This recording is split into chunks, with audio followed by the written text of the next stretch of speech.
Consistency is probably one of the most important things in tennis, but yet is very rarely talked about. Players are talking, coaches are talking about getting more power on the ball, hitting the ball bigger, but guess what? It really comes down to making more balls. You step on the court and you play against a really good player, even somebody just makes balls, and what happens? You can't make enough balls. You feel frustrated, you feel incompetent because you can't go out there and make enough balls. That's at least what you're thinking, but yet you struggle with it. And really, it's not your fault. Most coaches don't focus on consistency. Most players don't focus on consistency the right way. And I'm gonna give you a simple plan in this video of how to increase your consistency. So make sure you stay tuned. So the reason I know about consistency is because I personally struggle with it as a junior and even a college player. Most coaches and other players are telling you, just go out and hit enough balls, hit enough balls. If I go hit enough balls, some magical fairy is gonna sprinkle consistency dust on me, and guess what? I'm gonna be consistent one day. Well, it really doesn't work that way. And the reason why consistency is so important, obviously, is because most points are won because someone makes a mistake.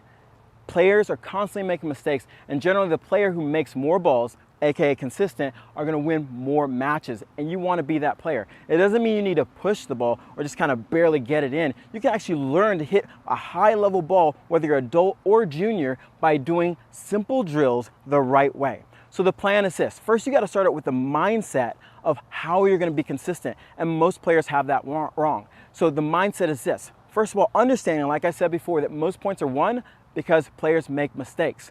The problem that most players have is they're thinking that I'm gonna overpower my opponent by hitting the ball harder, and that's just not the case. So what I like to say is you wanna go in a match trying to hit a bunch of good shots instead of great shots. And what that means is instead of aiming probably 2 or 3 feet inside the baseline, you probably need to pull that margin back between the service line and the baseline. Right in the middle, somewhere around there is the best place to aim. What you wanna do is create a box within the singles box. What this means is really shrinking the box and have this imaginary lines. You'll see it on some courts like these. You might see pickleball court lines or 60-foot court lines, and that's great because you can see it. If not, just visualize it. And what this does, it gives you more margin. You're not aiming for the baseline. Too many times players are aiming for the baseline and they're trying to hit these great shots when it's really tough to hit a lot of great shots over and over again. You want to focus on hitting good shots and connecting a bunch of good shots to win points. The second part of our plan is making sure you have the right mechanics. Do you know what makes the ball go higher or lower? Well, most players don't. They think maybe I'll just swing up this way and the ball will go up, but I got to get topspin. And so they're confused about what's really going on. There's 2 main things you need to understand, which is the racket face sends the ball in the direction and the racket path creates the spin or bends the ball. Okay, I'll say it again. The racket face, how it's set at contact, sends the ball. So if it's too open, it's gonna go too high. If it's too closed, it's gonna go too low. And how you swing, whether it be super straight through the contact, which is gonna be probably a flatter ball, or you're brushing up, hence more spin, is gonna be the margin you can create or the spin that brings the ball in the court. So the next time you go out, what you want to do is start thinking about this. If you're missing a lot of balls long, aka your mechanics or your racket face might be a little too open. Just like if you're missing too many balls in the net, your racket face might be too closed. And so you have to learn to adjust this. So what I mean is if I'm rallying back and forth with my partner and the one ball I hit goes maybe a foot inside the baseline, I go, whoa, that was really close. I need to pull it back a little bit. Maybe close the racket face or add some more topspin to make sure the ball lands a little shorter so I don't try to hit another great shot. Lastly is the type of drills you're doing. The thing I want you to think about is the word accountability. Most players, when they go out and they practice with a coach or even other players, what do? They do fed balls and you miss a ball and the coach says, no problem, I'll feed you another one. It's okay, blah, blah, blah. Or you go out and hit and you miss a couple balls wide and you're not like on yourself about it. You're just like, oh, no big deal, I'm hitting with a friend. And then what happens? You go in a match, you're like, I need to be consistent.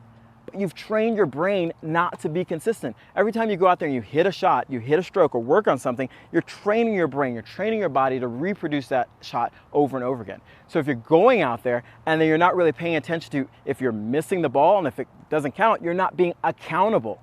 What I recommend is every time you step on the court, you start to be accountable, meaning that if I'm working with a coach on hitting cross-court forehands and they're feeding to me, I'm going to be accountable to every ball I hit. If I hit it wide, I'm going to stop and go, I can't do that. I have to bring it in. I'm going to bring some attention to it. Another great way is putting pressure on yourself to be accountable, meaning that maybe out of 10 balls, if I miss one, I do some jumping jacks or whatever. Put something on it to make you have to feel accountable to what's going on.